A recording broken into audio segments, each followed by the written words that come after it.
Mahanja Adeto amati pagaita Mahanja Ikiama kuwana utibetirija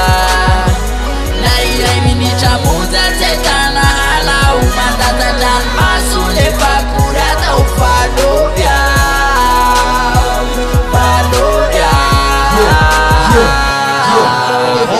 Tunyane tao zawati pepite mana no bula wafini andire titetra ewanila no atokos matrafani fukone katena lasa no fukone kalasa no fukone kalasa no sama anj na dewela ni fitona yona na tadokti magatika tie sana ti isaona na mila ma atra kele alufa mbola mkandra mpand demba wanem nosa fasalu ma anj le pikeno mafatfatini mtiku ita isana manafsa fwane fata nore farifa kinya kambena tonduk referana tramzai tiura fatisluke none tukana tefa beya kino ne umbun na te lafta nele terana tati ti ufona fona ftiafa kono tiferana son kos koma walumba mila ma atra ke parambula yeto tande na te nore riano tenje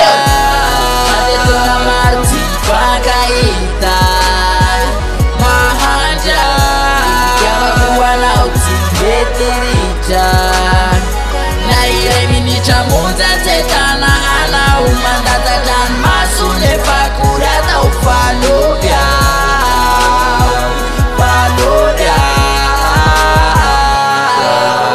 Marna lufa sat zane laftra nyulutin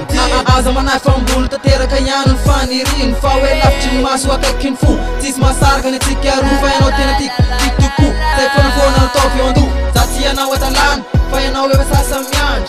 Aza matotra ze tinge numa anj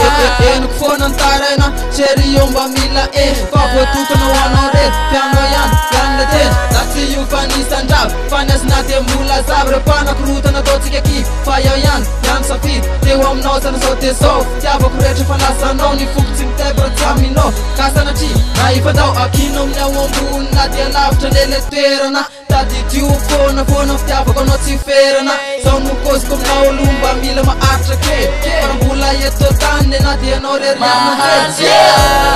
Adeto amati pagaita Mahanja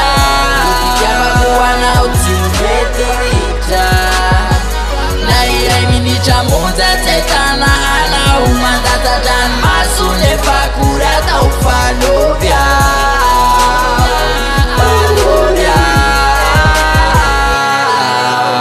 Azumena timiz ramani nanao Nefikia batika mba karakara Ba ateza ti ulufa ari tatara Atau tika lufa wani kutu sifara Vanjwane lu fakandafcha la itanana Katia vakipanurka ipanja itanana Ivatisna no mitadia no marinia na utifano Tolis fananga lafta sajili itadia no Ivatisna no mitadia no marinia na utifano Tolis fananga lafta sajili